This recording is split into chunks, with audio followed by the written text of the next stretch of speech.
Matraca, circula a adaga das bocas, traga da fala, trocas em redes, enredo do eco em relevo, negra raiz. Arma batida sem couro, fala, reza, enreda, resenha o verbo, mãe do elo dos elos. Fala, embala e arma, os tambores de bocas, matraca.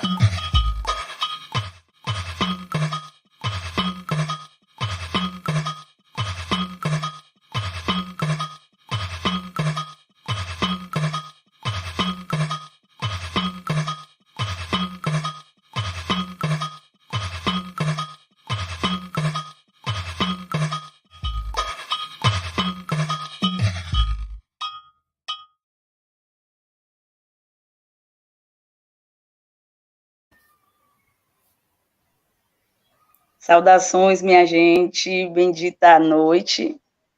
Estamos aqui para mais um programa, Um Dedo de Prosa, esse nosso encontro marcado, né, da TV Matracas, quartou, e nós estamos aqui hoje com um tema bastante relevante, e foi o tema da redação da prova do Enem de 2022, né, que é os desafios para a valorização dos povos e comunidades tradicionais no Brasil. E para estar tendo esse dedo de prosa com a gente, nós convidamos a professora doutora Zelinda Barros, que é uma professora da Unilab aqui de São Francisco do Conde, do Campo dos Malês. Seja muito bem-vinda, professora, ao nosso dedo de prosa. Olá, boa noite a todas as pessoas, visíveis e invisíveis. Agô. Como de costume, gostaria de pedir licença e bênção para estar aqui ocupando esse espaço, essa telinha, né, da TV Matracas, do nosso programa, né? É uma honra conseguir trazer a professora Zelinda para conversarmos sobre esse tema tão relevante, né, para nós, que somos de povos e comunidades tradicionais. Então, professora, seja bem-vinda ao nosso programa, pode se apresentar, o espaço é todo nosso. Bem, gente, em primeiro lugar, eu quero pedir licença à minha ancestralidade para estar falando aqui hoje com vocês, né?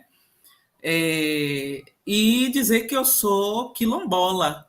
Eu nasci no bairro do Cabula, aqui em Salvador, que é um antigo quilombo, né? E toda a minha linhagem materna é de Santiago do Iguape, uma comunidade quilombola do Recôncavo Baiano, né, aqui da cidade de Cachoeira. Então, na Bacia do Iguape, que é a região onde se localiza a comunidade quilombola de Santiago do Iguape, nós temos 17 comunidades, né? Então, de diversos tamanhos e com a composição de pessoas de ancestralidade africana, assim como muitos de nós aqui em Salvador também, né? Então, a nossa terra é uma terra preta.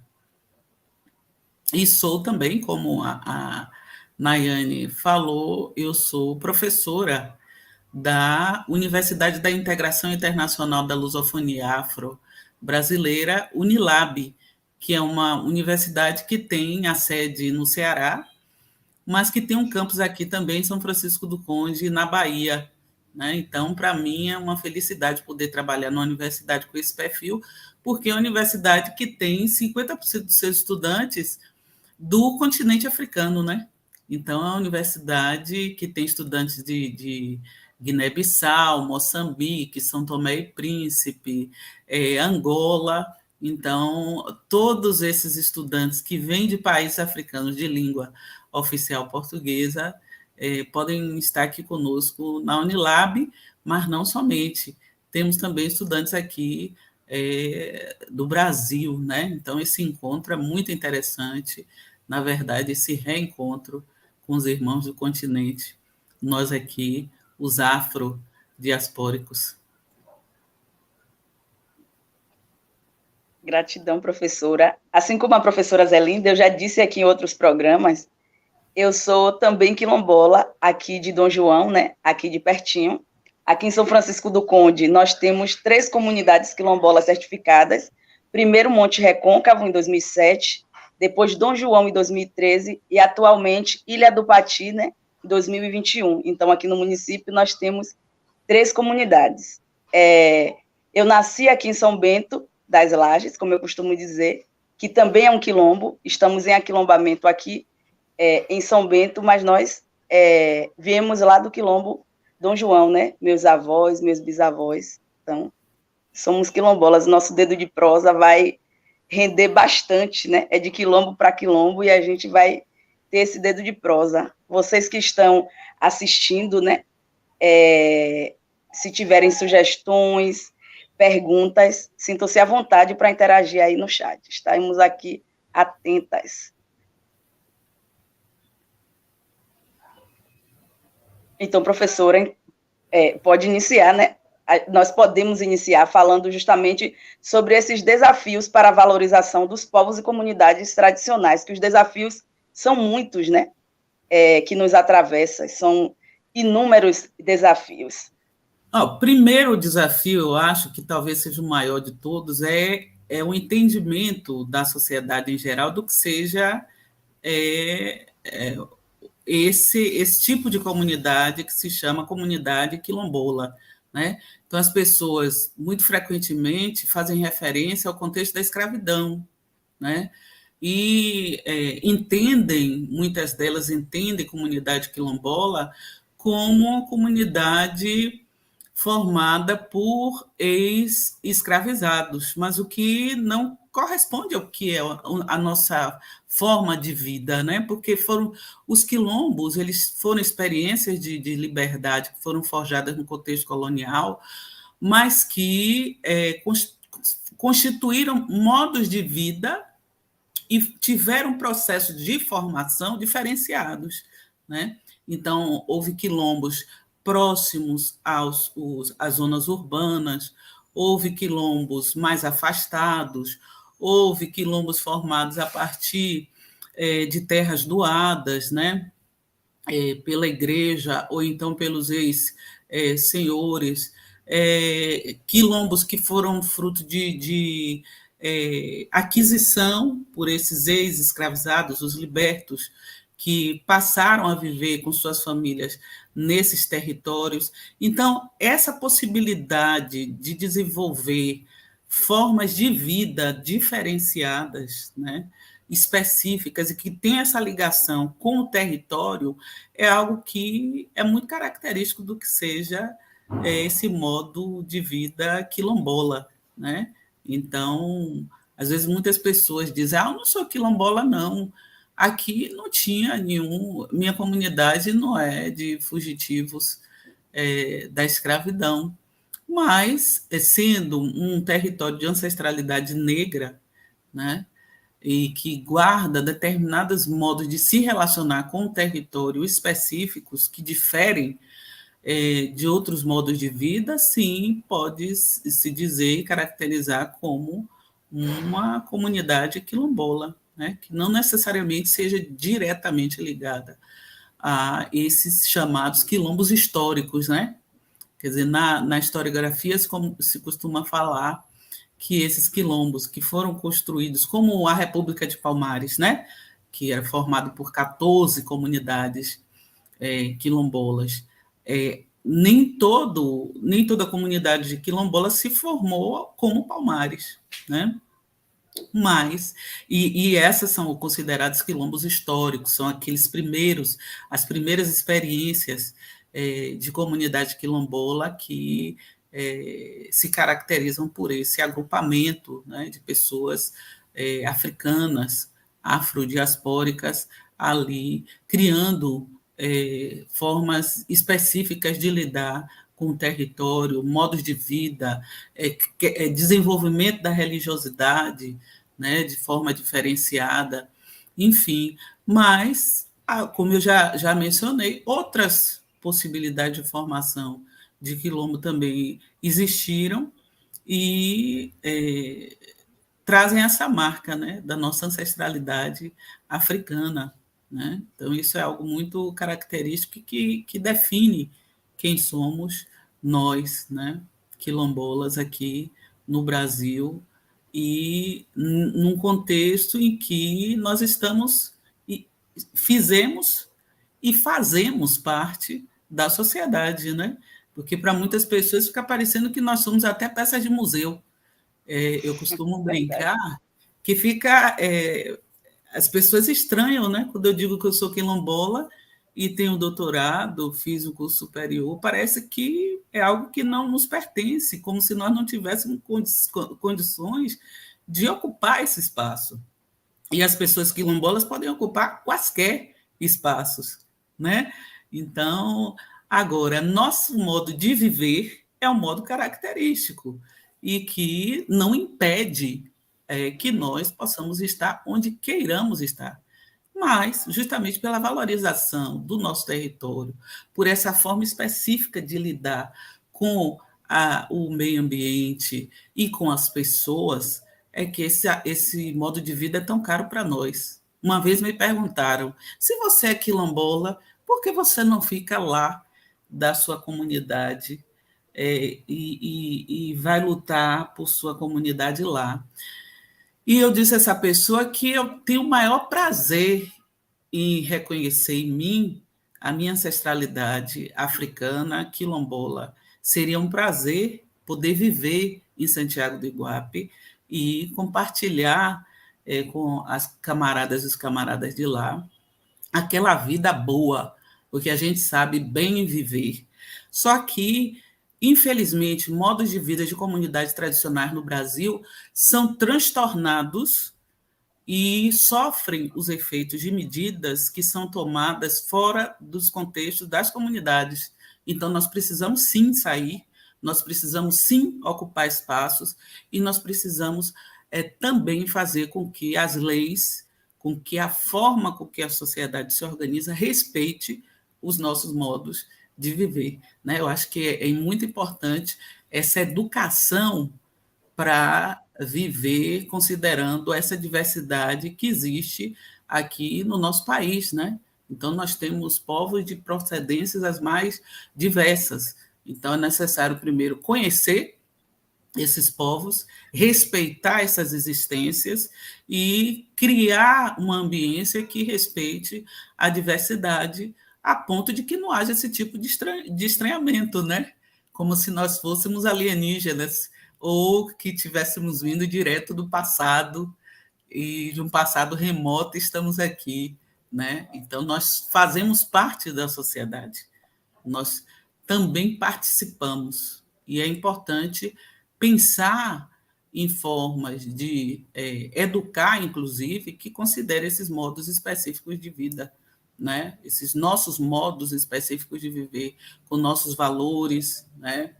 Com formas de habitar, né? Específicas também, forma de ocupar território, forma de se relacionar com o território, valorizar essas formas, mas entendendo que a nossa vida ela está relacionada ao que acontece nas comunidades internamente, mas fazemos parte de uma sociedade mais ampla, né? Então, o que acontece fora das comunidades nos afeta e nos afeta muito, né?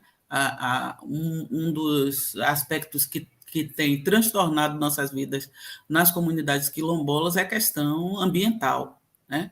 Os impactos dos ataques sofridos ao ambiente são muito sentidos por nós, né? Então, nessa comunidade de Santiago do Iguape, por exemplo, que eu citei, a comunidade Minha Família Materna, por força do modo como no entorno a sociedade tem explorado esse meio ambiente, tem ocasionado determinados problemas ambientais. Isso afeta a nossa vida, né? No sentido da perda da diversidade, da biodiversidade, as espécies de peixes que existiam hoje já não existem mais, né? Então, a qualidade da água também cai, fica uma água que nem sempre é boa para consumo humano. Então, são questões que acometem essas comunidades tradicionais e que não são produzidas lá, mas nós sofremos os efeitos e não queremos que a nossa vida seja afetada dessa forma, por isso a necessidade da organização política, né, da formação para a cidadania, porque é importante pensar a educação, claro, recuperando esses elementos culturais, a importância da nossa cultura material e imaterial, mas de uma forma que não perca de vista que nós somos cidadãs e cidadãos, né? Então, pensar uma educação numa perspectiva de formação crítica, uma formação que nos permita reivindicar os nossos direitos como quilombolas, né?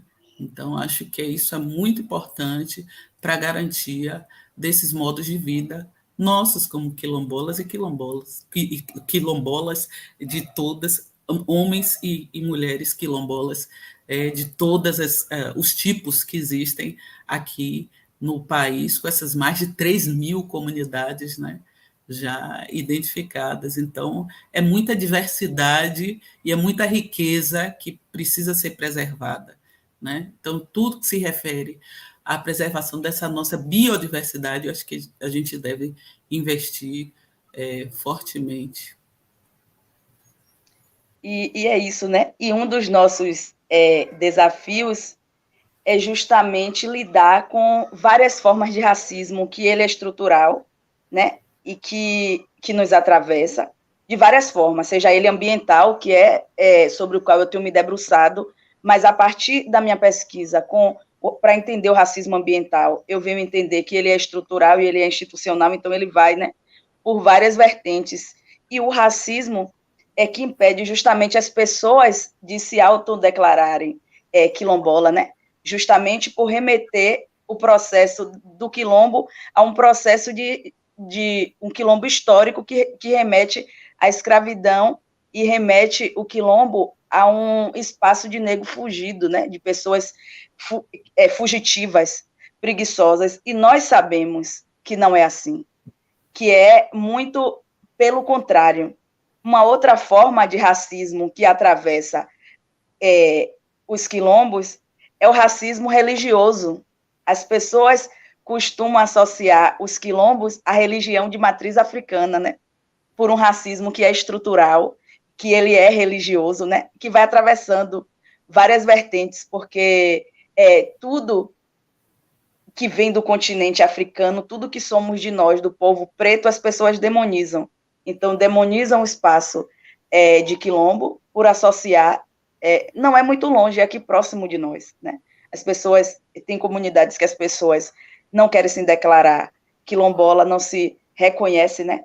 Não se identifica por uma questão de racismo religioso e de um racismo estrutural, né? Que vem desde os nossos primórdios, de um processo escravocrata, né, no Brasil, que sempre tenta invisibilizar e demonizar tudo que é do povo preto. E esse é um dos nossos desafios, né?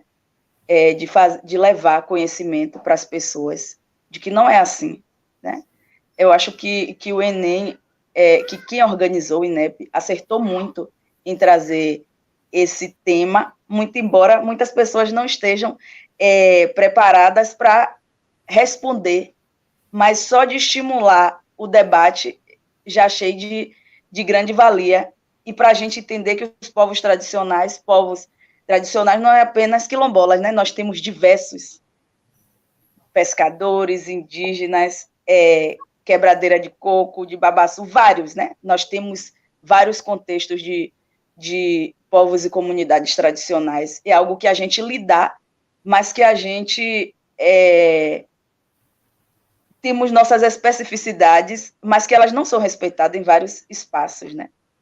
E é por conta de um racismo que essas especificidades não são respeitadas nos postos de saúde, nas escolas, né? Mesmo a lei dos povos e comunidades tradicionais trazendo lá tudo direitinho, explicando quais são os direitos, mas ainda assim a gente passa por uma série de racismo e violação, né? Violação e negação de direitos o tempo todo. E a pandemia veio justamente a calhar com essa negação e violação desses direitos, né? Mais enfáticos para quilombolas, pescadores indígenas, que é com que eu tenho mais acesso, né, a leituras. Não que os outros não tivessem, mas é o que eu tenho tido. E agora tenho me dedicado a buscar sobre povos ciganos, mas ainda não tenho muito embasamento, ainda estou buscando, mas também são povos tradicionais, e que a gente invisibiliza, né? As pessoas invisibilizam, traz com um olhar pejorativo. E veja, Nayane, porque os quilombos históricos, eles são os nossos antepassados, né? Sim. Então, e eram, sim, formados por pessoas que fugiam da escravidão. Agora, eu acho que é preciso depurar nosso olhar desses preconceitos e estereótipos. Por exemplo, inclusive a literatura da época falava do reduto de facínoras, né? Que eram locais onde havia criminosos, né? Era um reduto de pessoas marginalizadas e que se juntavam para cometimento de crimes. Enfim, isso tem uma literatura histórica que acaba registrando e reproduzindo esse imaginário nas pessoas. Mas é fato, os quilombos históricos eram um reduto de pessoas escravizadas que fugiam do regime, que era terrível. Era um terrível. Como o professor Henrique Cunha Júnior chama de o escravismo criminoso, né? Porque desumanizava, você transformar pessoas em mercadorias, em reduzir a existência dessas pessoas a objetos, é terrível. Então, eu acho que era um projeto, foi um projeto belíssimo de liberdade que foi forjado num contexto de alta restrição, né? Porque a gente pensa aí, você que está assistindo agora a gente, os nossos antepassados, eles foram sequestrados do continente, não tinham conhecimento nenhum do território, né? Do território aqui brasileiro. A época era Pindorama, né? Para os nossos irmãos e irmãs indígenas. E, além de não ter conhecimento do território, se deparar com um contexto de trabalho compulsório, né, obrigatório, sob condições precárias e com violência frequente. Então, como você vai viver bem ou vai se adaptar, vai se acomodar a um contexto como esse? É óbvio que qualquer ser humano, e nós sendo humanos também, né, qualquer ser humano vai pensar em fugir disso aí, né? Então, ser descendente de um povo que forjou um projeto de liberdade num contexto tão restritivo como foi da escravidão, é motivo, sim, de orgulho para nós, porque nós resistimos. E não somente resistimos à opressão, mas criamos novas formas de existir. No quilombo, foram forjadas novas formas de existência, né? Apesar da opressão do regime escravista.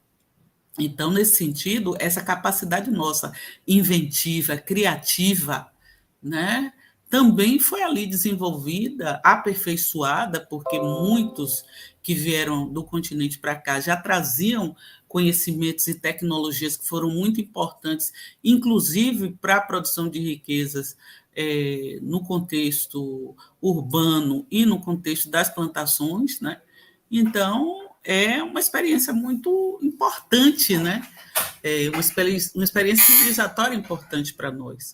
Então, acho que é algo digno de orgulho, não de estranhamento ou motivo para a gente se afastar dessa referência histórica, né? Dos quilombos como sendo esse reduto de pessoas que fugiam da escravidão. Só um minutinho.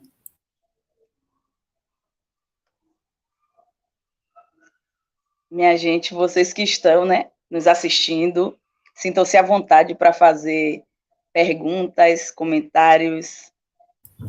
Professora, quando eu falo, né, do processo de nos associar a fugitivos, é como os livros didáticos traziam antigamente, né, anteriormente. Eles traziam um outro sentido. Nós sabemos que a fuga foi para forjar a liberdade, mas os livros traz como igual nos associamos, eles nos associam aos indígenas, né? São pretos e preguiçosos, né? E a gente sabe que a fuga era no sentido de liberdade, era no sentido de aquilombamento, de criar, como Beatriz Nascimento fala, né?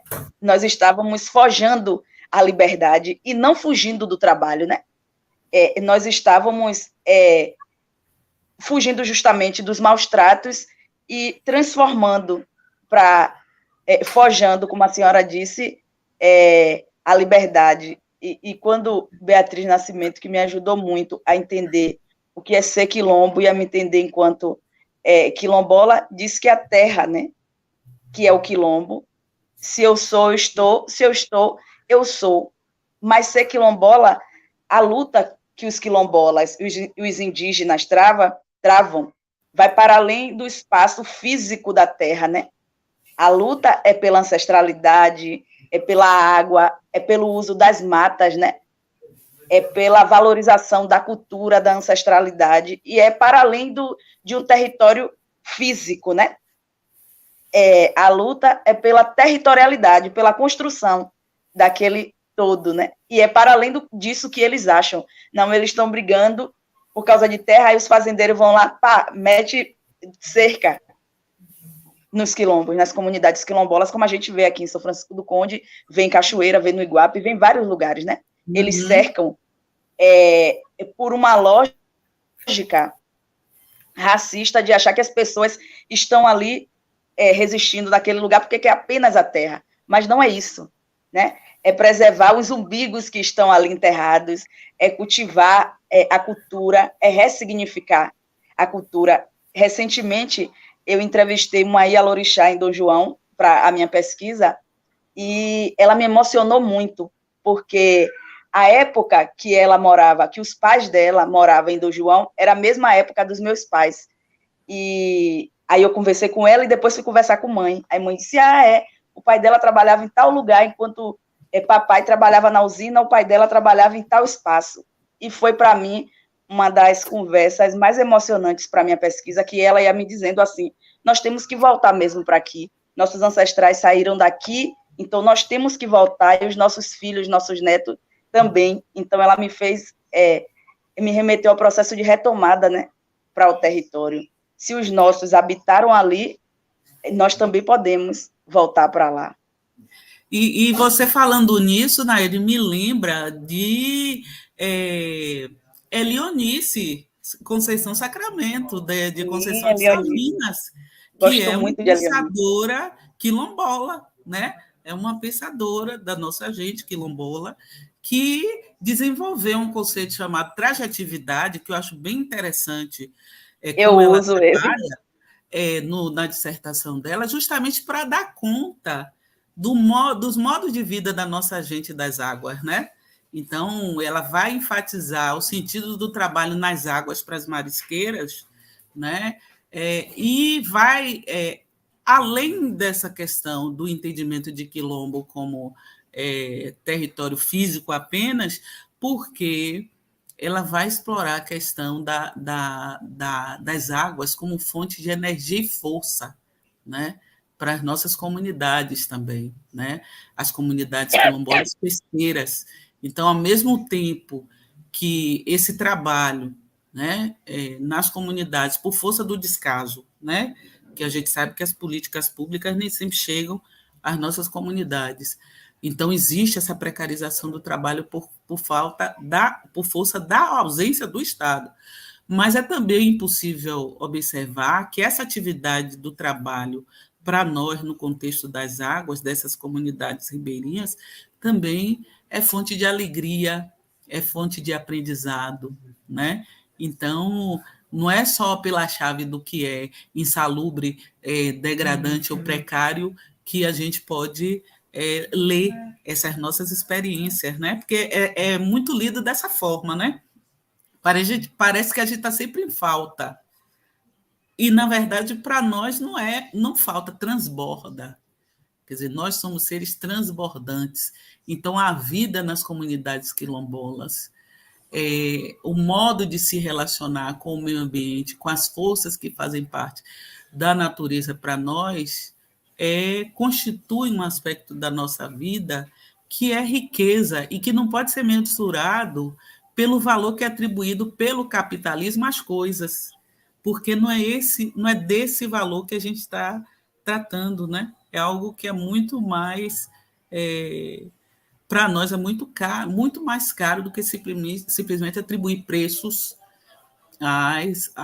aos objetos. Então, o trabalho para nós tem um significado importante, a relação com a natureza tem um significado importante, organizar nossa vida a partir dos ciclos, né, desses movimentos da natureza também, porque nós somos seres que fazemos parte, né?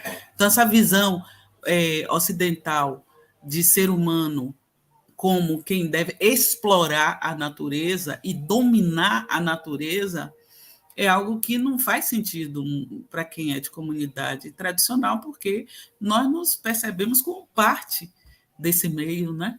E somos influenciados também por essas forças. Então, é uma relação diferente da que se estabelece em contextos urbanos, por exemplo, né? A fome para nós, quer dizer, claro que tem a situação da subnutrição, da desnutrição, mas fome como ausência de alimento eu nunca vi, né? Por quê? Porque nós temos a maré, né? O Rio Paraguaçu, quando eu costumo sempre pedir a benção ao rio também, porque eu vejo nele uma força, ele nos alimenta não somente fisicamente, mas também espiritualmente, né? Então, é uma visão integrada das forças que fazem parte da natureza. Por isso que, quando essas forças são atacadas, nós somos diretamente atacados também. A nossa vida perde em qualidade. Então, esse projeto nosso de bem viver, ele é prejudicado. Por quê? Porque esses elementos que fazem parte da nossa vida, que nos constituem como pessoas, passam a ser atingidos também de uma forma que interfere em tudo, né?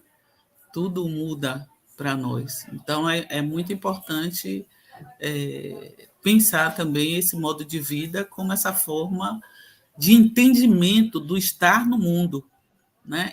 Entender o seu relacionamento com as forças que fazem parte da natureza e com as outras pessoas, com os animais, né? Com os minerais, uma outra chave diferente dessa. E como a ignorância a respeito da diversidade é muito grande, né? Justamente por força dessa arrogância que existe nessa matriz colonial, fica sempre parecendo que nós temos menos, nós somos menos, que nós não servimos nem para procriar, ou que quilombola é incapaz, quando, na verdade, é justamente o contrário, né? Muito da nossa força braçal e espiritual tem sido consumida por essa sociedade que nos nega, né? Então, mas como diria Jorge Portugal, apesar de tanto não, tanta marginalidade, somos nós, a alegria da cidade. No caso dos quilombos urbanos e também dos quilombos rurais, né? Então, a experiência quilombola é uma experiência muito rica e a nós, especialmente nós quilombolas, cabe esse desafio de se organizar para melhor defender os nossos territórios, né? Agora, é claro, sabendo que o racismo não foi criação nossa e não é responsabilidade exclusiva nossa reagir a ele, né? Então, é um problema que aflige a toda a sociedade, Então, diz respeito a todo mundo e que todo mundo tem que se engajar, especialmente aqueles que estiveram diretamente comprometidos na criação do problema, né? Não somos nós o problema, foi criado um problema para nós. Então, viver como quilombola não é problema. O problema é não ter a nossa vida como quilombola entendida e respeitada. Então, isso é que deve, esse entendimento é que deve mudar e deve pautar a forma como, inclusive, o Estado se relaciona conosco, né, com as nossas especificidades. Tem um grito, né, de luta nos eventos que eu participei, os poucos que eu participei com Dona Joca, que é: se o campo não planta, a cidade não janta. Uhum. Exatamente. E é, como a senhora disse no início, as pessoas questionam, né? Mas você é doutora, pós-doutora e é quilombola, justamente são esses os questionamentos, associando aos povos indígenas, né? Mas você veste roupa e você é indígena, mas indígena não é nu, não anda sem roupa, não anda de cocá e com as roupinhas de palha, nos colocando em um espaço engessado, né? E nós que saímos desses espaços e vamos para a academia, estamos nesse lugar de produção de conhecimento justamente para tentar tirar da invisibilidade nossas comunidades, né? Aqui em São Francisco do Conde, é um município que nega a identidade quilombola acirradamente, de Dom João, de Monte Recôncavo. Agora eu não sei Ilha do Pati, ainda não ouvi nenhum burburinho, mas acirradamente a negação dessa identidade. Há relatos, né, que o pessoal fala que Dom João e Monte não serão reconhecidos enquanto quilombo, desde quando as duas comunidades as três são certificadas. Isso não depende do poder público, uma comunidade ser certificada. Isso vai, né, é atravessado pelo querer das comunidades, que se autodeclara e vai buscar essa identidade junto essa certificação junto à Fundação Palmares. Aqui em São Francisco do Conde nós temos esse problema gravíssimo, né? Que isso remete ao processo do Barão, né, de São Francisco, que a gente sabe bem dos relatos, das histórias dele, e as pessoas daqui traz essa herança, né? Traz esse ranço de negar e visibilizar tudo e todos. Nega os direitos para pescadores, que também são comunidades tradicionais, né? Comunidades pesqueiras. Tanto Dom João, tanto Monte, são comunidades quilombolas pesqueiras. Mas nós temos outras comunidades aqui do Cais, que não é um quilombo, né? Não é certificado enquanto quilombo, mas é comunidade pesqueira, assim como o Porto de Brotas, e a gente observa a negação desse direito nesses espaços. As pessoas não têm uma boa qualidade, né, de vida, não ter esse acesso a essa água de qualidade, a uma educação, a saúde de qualidade, como nos assegura a Convenção da OIT, né, 169, e quanto nos assegura várias outras, né, legislações. A lei mesmo para povos e comunidades tradicionais. Nossos direitos, né, não são assegurados. São assegurados, mas eles não são respeitados, né? As nossas especificidades não são respeitadas. E aí, Lélia Gonzalez sempre fala, né, nos convida a pensar nessa nossa forma retomada para o quilombo. Ela sempre nos convida a voltar para os quilombos, para quilombar nesses espaços e trazer, né, a valorização para as comunidades quilombolas e dos povos originários para as escolas, né, para que nossos direitos possam ser assegurados, né, possam ser eu esqueci a palavra, mas se esses direitos fossem ter legitimidade, né, porque não basta estar no papel, a gente tem que ter esses direitos legitimados, né, a gente chegar em um espaço, eu venho de comunidade tradicional, eu sou pescadora, eu passo muito tempo abaixada, então eu tenho uma pretensão a desenvolver dores, hérnia de disco, coisas desse tipo, mas que os postos de saúde não estão preparados para receber esses povos, dessas comunidades, né? São tratados de igual para igual, todo mundo no mesmo patamar, mas não é assim, né? A gente sabe que não é assim como as escolas não estão preparadas para receber. Então, é justamente sobre isso, né? Essa não valorização desses povos e dessas comunidades tradicionais que a gente precisa enfatizar, né? Cada dia mais levar para os nossos espaços de convívio. Aqui mesmo, o pessoal acha uma maluquice.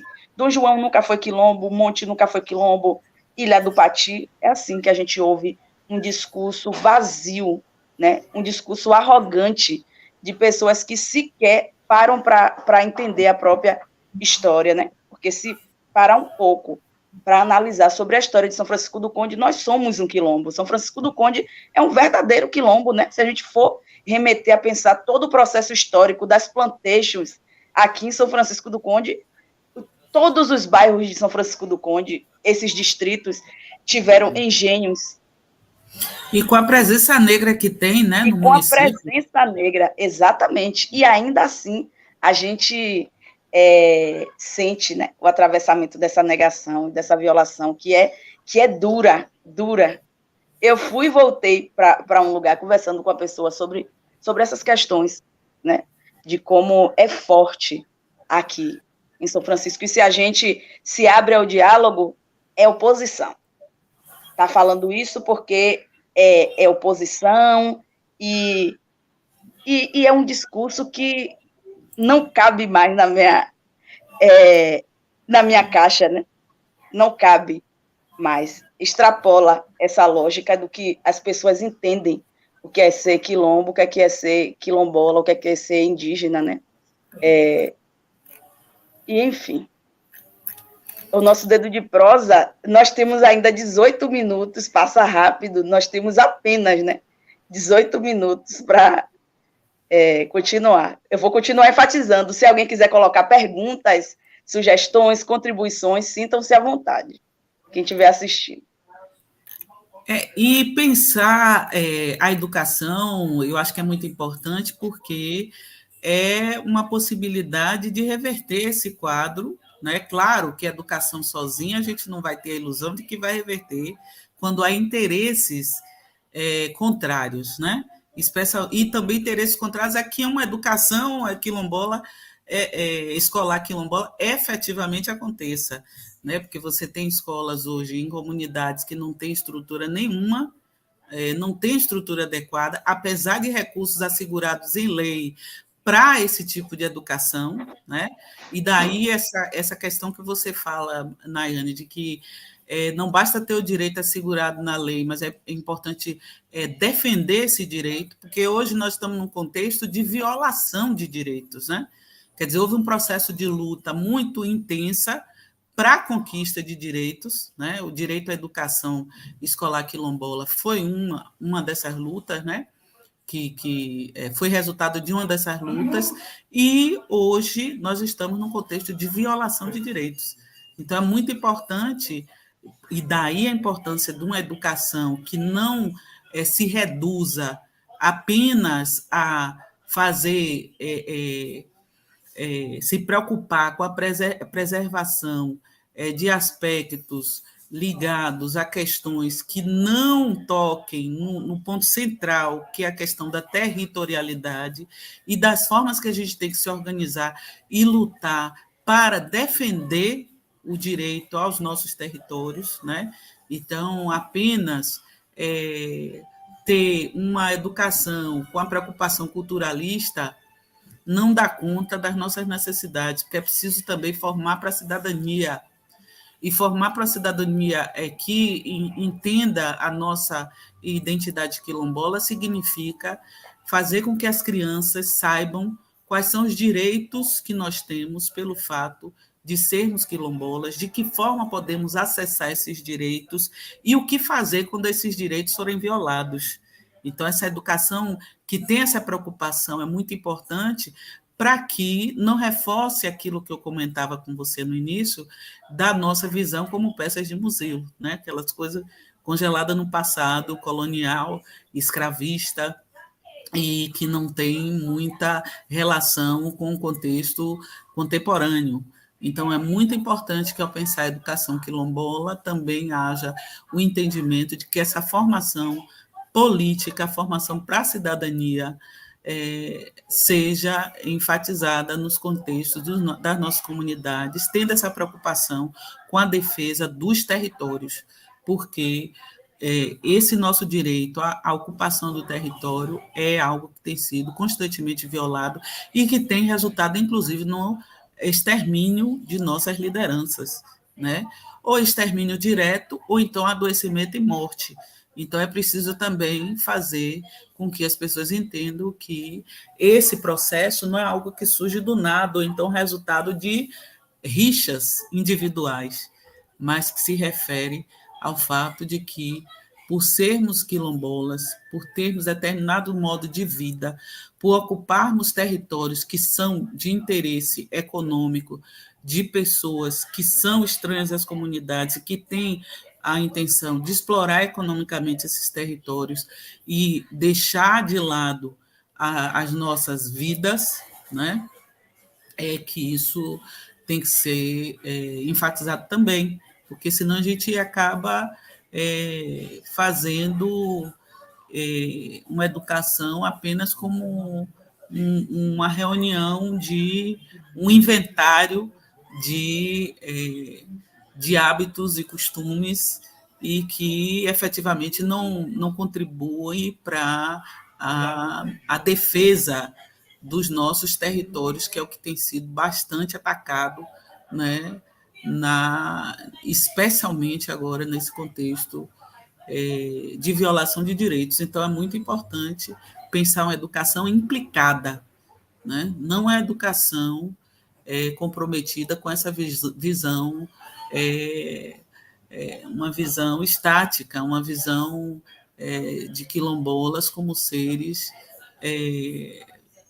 que estão ligados apenas ao nosso passado, mas que não fazem parte do presente e que podem contribuir para o nosso futuro, principalmente tendo em vista o fato de que o planeta está bastante degradado e não fomos nós que criamos essa confusão, essa degradação ambiental que a gente presencia hoje, com a extinção de várias espécies vegetais e animais, não fomos nós que provocamos, foi um determinado modo de existir, né, que se impôs a todos os outros e que acaba sustentando essa relação dos seres humanos com o meio ambiente, como se nós tivéssemos à disposição a vida toda os recursos que estão aqui no planeta, o que não é verdade, eles vão se esgotar se continuarmos com essa forma de existir predatória, né? Em que a gente, para existir, precisa exterminar os outros, sejam os outros vegetais ou animais, ou sejam os outros que pensam e que vivem diferente, né? Então, eu acho que essa forma de se relacionar entre humanos e não humanos no planeta se esgotou, e se nós continuarmos assim e não ouvirmos as nossas e os nossos mais velhos de povos e comunidades tradicionais e entendermos as nossas contribuições efetivas para um modo de vida que não seja tão ofensivo ao planeta, nós vamos sofrer, vamos continuar a sofrer, né, os efeitos dessa escolha.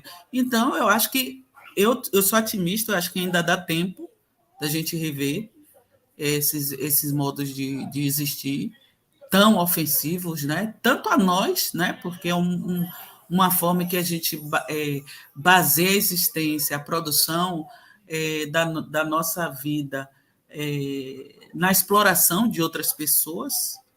Isso não é correto, né? Segundo o nosso entendimento do que é existir no planeta, não é correto você existir e ter um bem viver à custa da exploração de outras pessoas, ou à custa da fome, à custa do adoecimento de outros seres humanos.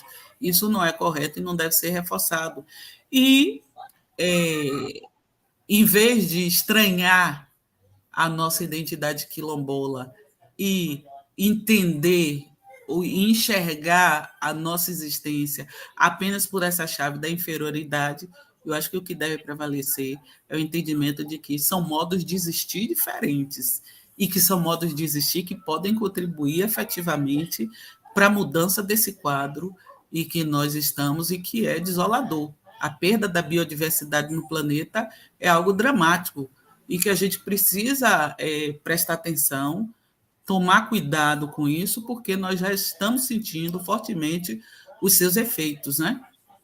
Essas doenças todas surgindo aí também tem a ver com esse desequilíbrio ambiental, né? Que nós estamos promovendo. E desequilíbrio ambiental que eu falo não somente em relação aos outros seres vivos que coabitam conosco aqui, mas em relação às nossas relações humanas também, que estão bastante degradadas. Então, a gente precisa recuperar e se beneficiar desses conhecimentos, dessas contribuições desses povos e comunidades tradicionais, no sentido de criar uma ambiência que permita a vida no planeta Terra, né? Então, é óbvio que a gente entende que não dá para viver numa comunidade quilombola hoje como a gente vivia no período colonial, com os desafios que nos deparávamos naquele período, mas muito dos nossos conhecimentos, as nossas tecnologias de existência, que foram forjadas desde lá, podem ser reapropriadas hoje para organizar nossas relações e construir outra qualidade de vida, distante dessa que nós temos hoje, que tem adoecido e tem matado tanta gente. Então, a gente tem que fazer um pacto pela vida e não continuar reproduzindo esse pacto de morte que a gente tem vivido hoje. E a morte que tem se democratizado, infelizmente, e não acomete não somente a nós, viu? Os subalternizados, os historicamente subalternizados, mas é algo que tem se tornado um padrão de existência, né? Essa é um modo de viver que não valoriza a vida, que não valoriza o fato de que o planeta precisa ser cuidado, de que as pessoas precisam ser cuidadas.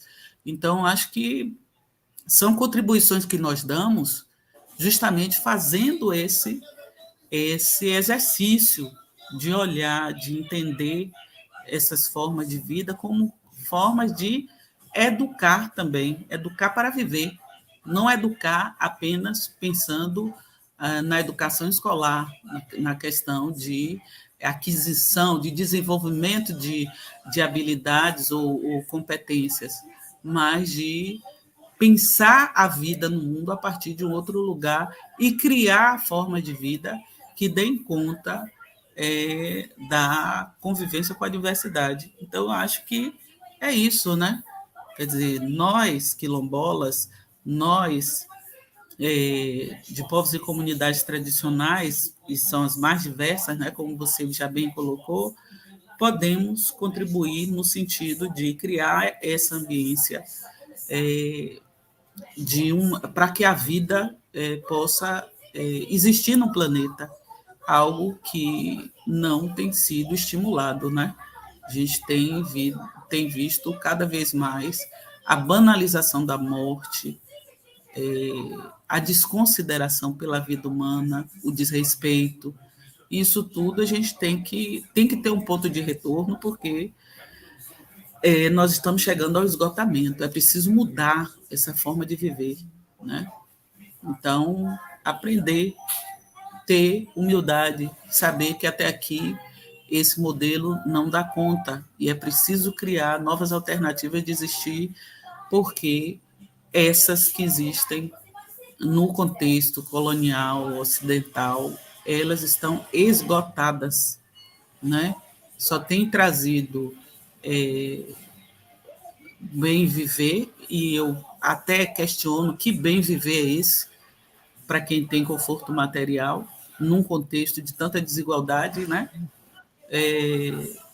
É preciso pensar, né, que a gente precisa, sim, aprender com outras formas de existir, porque esse modelo dominante não tem solução. Ele não é viável para garantir a vida no planeta, né? A vida não somente nossa, mas como de outros seres também. E sem esquecer que os seres humanos são 0,01% da biomassa, hein? Nós somos pequeníssimos em termos de representatividade como seres vivos, mas temos um poder nocivo absurdo. E isso precisa também ser revisto urgentemente e acabar com essa nocividade que o ser humano tem representado para o planeta, né? É o que nós estamos ouvindo, né? Fala sobre o antropoceno, que é essa era, né? Desse desgaste, desse sufocamento. E por falar nisso, aqui em Dom João, né? Nós assistimos ao derramamento de petróleo lá em 2018, que vem reverberando até hoje na comunidade, né? O petróleo tem um efeito bioacumulativo, né? Ele desce e se decanta no manguezal, né?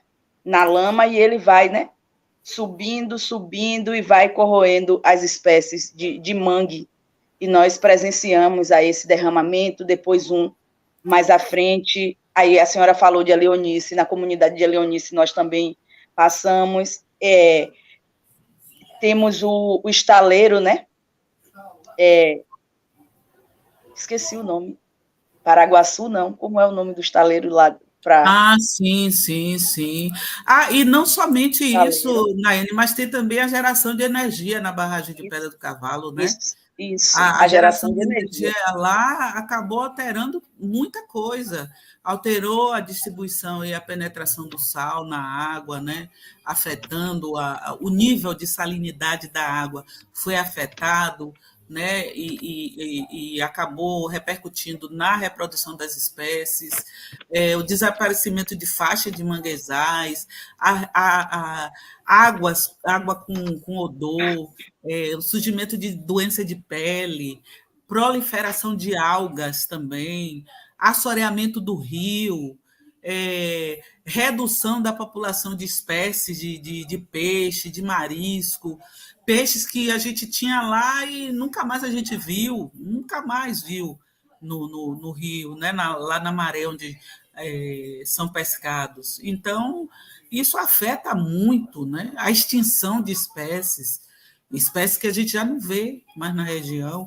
Isso tudo é afetado, né? Afeta diretamente a nossa vida nas comunidades. Então, tem que ser pensado aí como barrar isso aí para que a gente continue podendo existir, né? Porque sem território, sem um ambiente devidamente tratado, claro que nós vamos morrer também, porque nós vamos sentir os efeitos disso, né? É adoecimento e morte.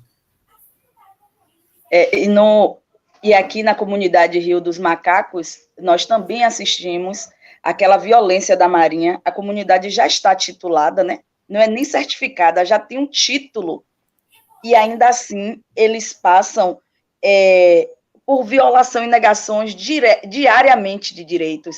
Eles cercaram o rio, né? Botaram literalmente a cerca nas águas, então as pessoas ficam impossibilitadas de adquirir a água, né, potável, que é a água para o consumo deles. Cercaram, colocaram um muro, e todo dia a gente vai, o quilombo de Quingoma, para a gente que se debruça sobre essas comunidades, é extremamente desgastante ouvir todo dia uma forma, como eu falei com a senhora, né, nos bastidores, tem aquela normativa 128, que foi agora recente, que o INCRA lançou como forma de reconhecer as comunidades, apenas as comunidades que têm a RTID, que é o relatório, né, de delimitação, publicado, ou seja, 10% das comunidades têm esse relatório, né? Então a gente vai assistindo, e a gente tem que fazer isso mesmo que as mais velhas nos convidam a fazer, voltar para os quilombos, a quilombar, né? Beatriz, Lélia e tantas outras nos convida, a Dona Joca, né, que é a nossa referência também, vai nos convocar o tempo todo, né, para quilombar, para lutar e nos voltar para esses espaços e ter esse espaço essa forma retomada, né? Assim como os indígenas fazem, a gente também tem que ir lá e ir para essa forma retomada e nos voltar para o nosso espaço. E eu deixo a mensagem de Dona Ana aqui, né? Que é Sindoiá, que é a Ialorixá, que está com o terreiro em João, ela é daqui e de lá, nós somos encruzilhadas. E ela falou isso, me disse isso recentemente. Se nossos ancestrais vieram daqui, nossos avós, nossos pais, a gente tem que ficar aqui, a gente tem que voltar. Então, nosso convite é esse, né? Ao aquilombamento, para a retomada, né? Nós temos que retomar. Quando eu chego em Dom João, meu corpo parece que rejuvenesce. Não me dá nem vontade de voltar para cá, porque eu me sinto em casa, porque é de lá que eu vim. Então, eu fico em casa, né? A ancestralidade está ali, e a gente tem acesso ao mar, às matas, e eu gosto de ficar descalça, e é perfeito. Então, né, que nós voltemos para lá, que a gente aquilombe cada vez mais, e que a gente continue a nossa produção de conhecimento, tentando trazer uma educação que seja escolar, quilombola, mas que ela também possa não ser escolar, mas que ela esteja ali presente no quilombo, que a gente vai incentivando, né, os nossos a esse movimento de educação para se fortalecer nessa luta. E o nosso dedo de prosa completou 60 minutos. Chegou. Passou rápido, hein? Passa rápido, passa muito rápido. Quando a gente começa a esquentar as turbinas, aí o negócio acaba. É sempre assim, quando começa a esquentar, chega a hora de terminar. E aí as pessoas ficaram tímidas, não fizeram questionamentos, estão interagindo, mas não questionaram, e a gente foi levando e chegou em 60. Foi, né?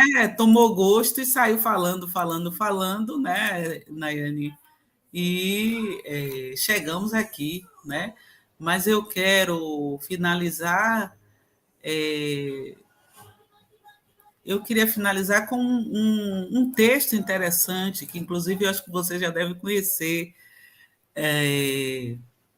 Um texto que ele na verdade foi escrito numa comunidade indígena, né, a partir da experiência do Xoklengue, do Paraná, né, mas que diz muito sobre esse nosso modo de vida em povos e comunidades tradicionais. Eu estou tentando encontrar esse texto aqui, mas eu estou com medo do tempo acabar, Nayane, e a gente não conseguir, eu não consegui. Fininha, peraí, que eu vou pedir uma licença aqui, Fininha, a gente vai esperar a professora ouvir, encontrar o texto. Fininha é nossa assistente técnica, ela está aí por trás das Fininha, telas. Dá um tempinho mais a gente aí para eu falar o texto. Vocês vão gostar do texto, que é legal. Deixa eu apresentar aqui para vocês.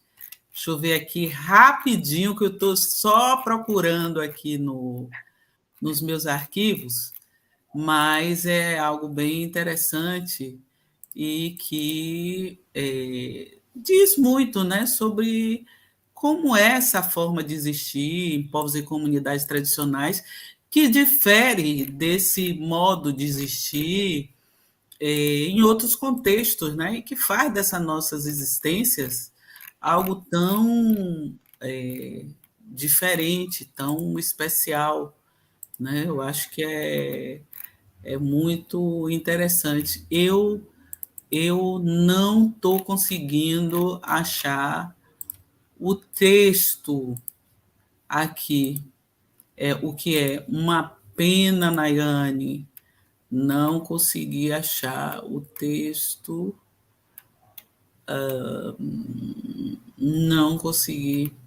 Se digitar pela busca, pelo nome do texto, talvez seja mais rápido. Não, mas ele está no livro. Na verdade, eu, quando peguei, eu digitei o texto e coloquei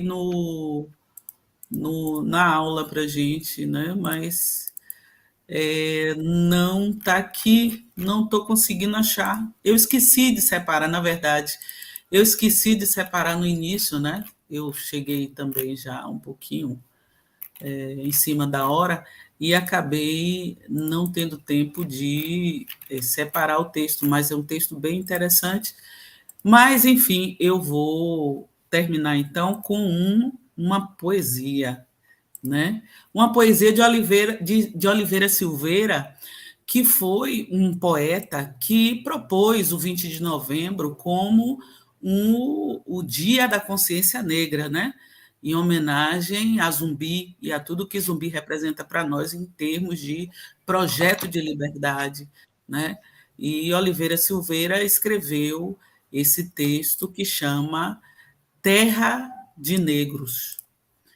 E ele diz: terra de engenhos, negro moendo, cano escorregando, suor amargando, terra de minas, negro cavando, ouro sorrindo, ouro dos outros, terra café, cacau e milho, negro plantando, negro colhendo, esperanças renascendo, terra distância, charqueada grande, negro se salgando, terra quilombo, Xhosa e Mucambo, negro lutando e resistindo, se libertando, terra Xangô, tambor de mina e candomblé, linha de umbanda, batuque e samba, macumba e negro, reza dançando, terra congada, maracatu, reizado e negro, representando, terra comida, pratos baianos, quindim, quitutes, negro fazendo, terra capoeira,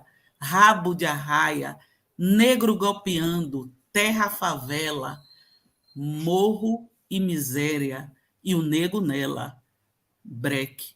Até quando? Essa é a pergunta. Até quando estaremos em condições precárias, né? Isso depende de nós, de nossa organização, assim como dizia a nossa Lélia Gonzalez, organização já, né? Então, deixo para vocês um abraço e até a próxima. E é muito bom esse texto, né? E a senhora encerrou com Lélia, e eu trouxe aqui um texto que eu costumo usar enquanto epígrafe para minhas atividades, que é de Lélia Gonzalez, lá em 91. Ela já nos convidava, né?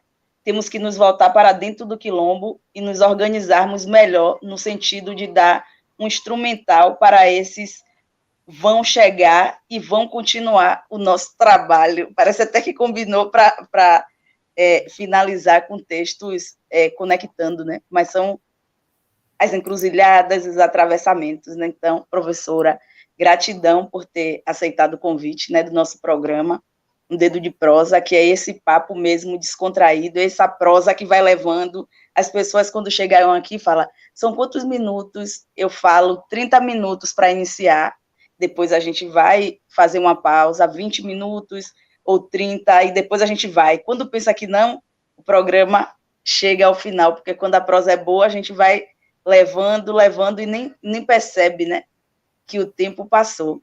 Gratidão a todo mundo que está aí nos assistindo, continue nos acompanhando acompanhando as nossas quartas-feiras às 18 horas, né?